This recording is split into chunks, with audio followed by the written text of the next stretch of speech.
예, 이렇게 열왕기하가 끝납니다. 특별히 끝나는 부분에 보면 그 여호야긴이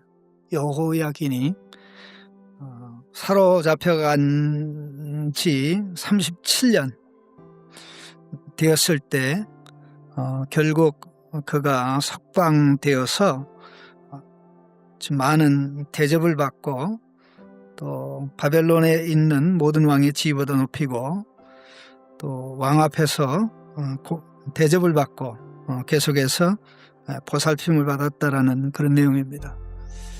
나라는 망해서 없어졌고 그런 가운데 이 왕에 관한 기록을 이렇게 소망적으로 하는 이유는 하나님의 백성이 이렇게 끝나지는 않을 거다 하는 그런 그 소망의 메시지입니다.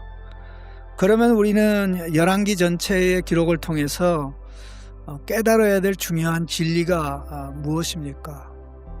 열왕기 상하의 기록은 목적이 있습니다.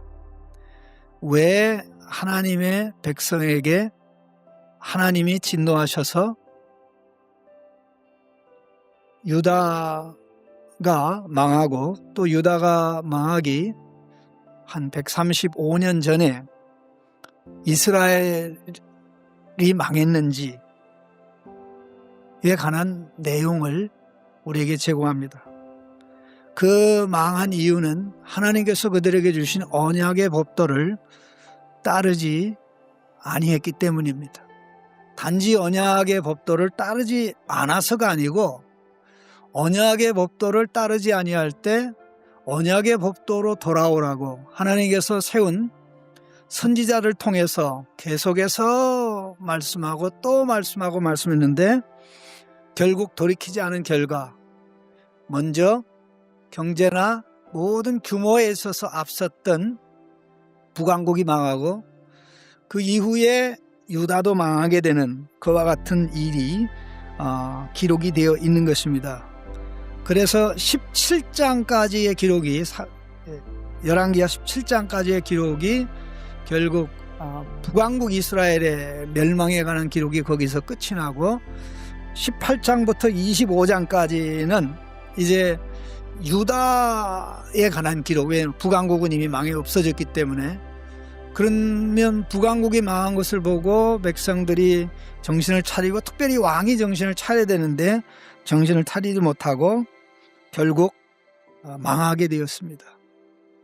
그러면 이제 북왕국이 망한 다음에 그 마지막 기간 동안에 진행되는 일을 보면 하나님께서 끊임없이 이미 이 죄가 가득 차가지고 보에 물이 차면 이제 보에 물이 넘쳐나듯이 죄가 가득 차가지고 이제 심판을 하나님이 행할 수밖에 없는 그런 상황에서 하나님께서 마지막에 왕들에게 권고한 말씀이 특별히 요시야 왕이 죽은 이후부터 특별히 요시야 때부터 하나님이 예레미야 선지자를 통해서 권고하신 내용이 이제 심판은 불가피하다.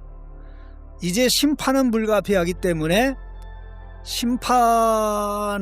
하나님의 심판을 받아들이는 차원에서 이제 바벨론의 멍에를 매야 된다.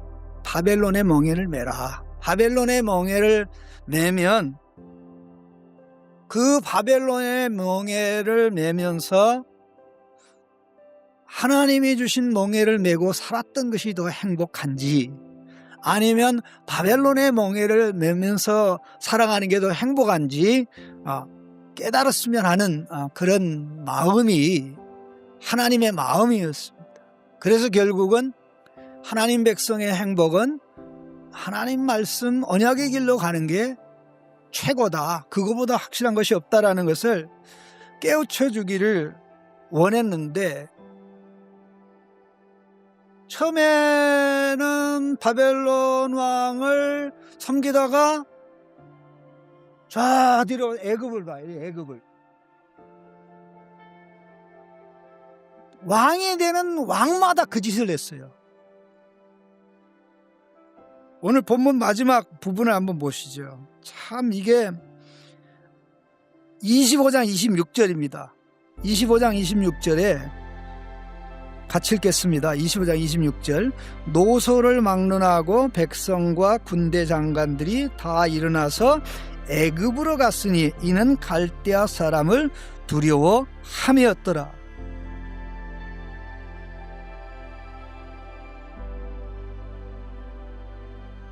역사의 판도가 완전히 바뀌어서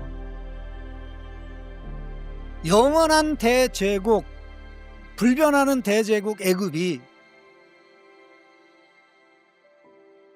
요시야가 그 무깃도에서 죽는 그 시기에 이제 더 이상 힘을 가지지 못하는, 신흥 바벨론에 의해서 결국 고기를 들지 못하는 상황이 됐음에도 불구하고 끝까지 기회만 있으면 애굽을 바라봤습니다. 기회만 있으면 애굽을 바라봤습니다. 그럼 우리 성경 전체의 교훈이 뭡니까? 하나님이 이스라엘 백성을 애굽에서 인도하여 내서 가나안 땅으로 이끌 때 너희들은 두 번 다시 애굽으로 돌아가지 마라 그랬습니다. 광야 40년의 훈련이 뭐지요? 애굽에 젖을 떼는 게 광야 40년 훈련입니다. 그런데 광야 40년 훈련을 받을 때 사람들이 원망하고 불평할 때 바로 그들 속에 뭐가 있었습니까? 애굽이 있었습니다. 그럼 이스라엘 백성이 가나안 땅에 정착해서는 어땠습니까?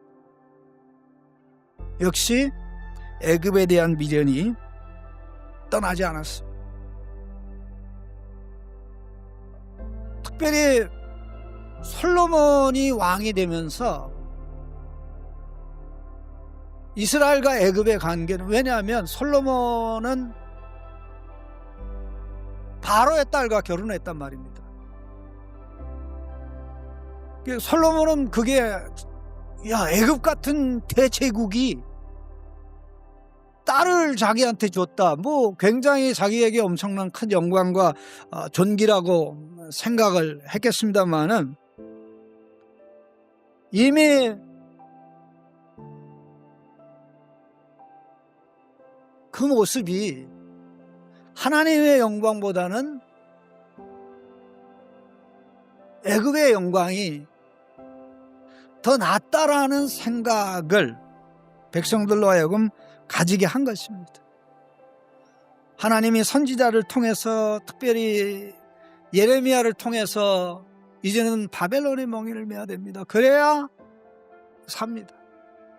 여호야김의 아들 여호야긴이 왕이 된 지 3개월 만에 바벨론의 포로로 잡혀가면서 그 나라의 지도자들은, 그러니까는 나라가 망하기 딱 11년 전입니다. 다 끝나기 11년 전에 이미 숨만 껄떡거리고 쉬고 있었지, 국가의 지도자들, 귀족들, 왕족들, 왕 비롯한 이 군의 이 고위 관료들 다 잡혀갔어요. 끝났어요. 끝났는데도 히드기야가 11년 동안 통치하면서 예레미야 선지자를 통해서 바벨론의 멍에를 메야 산다, 바벨론의 멍에를 메야 산다는데, 사실 히드기야는 또 바벨론 왕 느부갓네살의 또 왕으로 세웠거든요. 그런데 또 눈치 딱 보니까 애굽으로 딱 돌아서서 얘네들 살려줬으면 안 되겠구나 하고 끝을 냈는데, 나라가 망해 없어지고 애굽을 의지하다가 결국 여호야긴이 포로 잡혀가고, 그때 지도자들이 다 잡혀가고, 국가가 이제 호흡만 이제 식물 국가가 된 상황에 왕이 된 사람이 시드기야인데, 시드기야마저도 그렇게 됐고, 또 이미 나라가 다 망해서 이제 이 대리 통치자를 세웠는데, 그 사람 죽인 다음에 남아있는 사람들이 어떻게 합니까? 26절에 애굽으로 간 겁니다.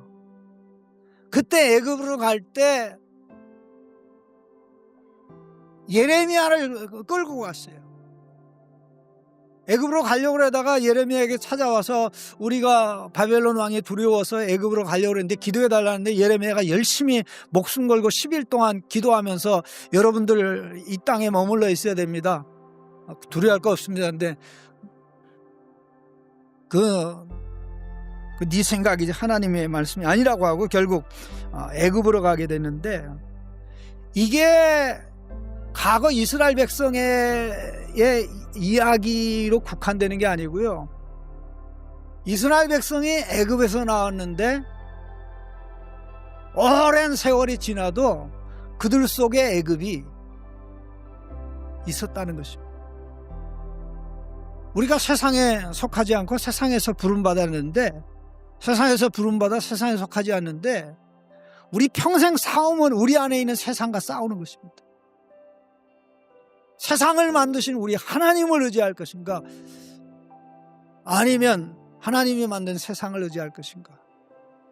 이거 싸워서 세상을 만드시고 섭리하시고 중환하시고 목적에 이르게 하시는 하나님의 말씀이며 하나님의 말씀을 성취하시는 우리 주 예수 그리스도를 바라보고 살아가는 게 신앙의 핵심입니다. 바벨론으로 가게 된 근본적 원인이 바벨론이 강해서도 아니고 이스라엘의 국방력이 약해서도 아니고, 물론 약하지만, 그러나 근본적인 것은 하나님을 끝까지 바라보지 못하고, 또 바라볼 수 있는 기회를 줬는데 바라보지 않았기 때문에 그와 같은 일이 되어졌다. 그래서 우리가 이 역사의 기록을 통해서 봐야 되는 이 부분, 애굽을 의지하면 이렇게 된다. 그러나 나라가 그렇게 됐지만 하나님께서는 결국 여호야긴을 다시 회복시켜서 앞으로 이스라엘 백성의 미래가 있을 것이다. 결국 그래서 나중에 바벨론이 망하고 결국 백성들이 70년 만에 돌아와서 새로운 시작을 했던 것이 역대기의 기록에서 보여주고 있는 모든 내용인 줄로 압니다.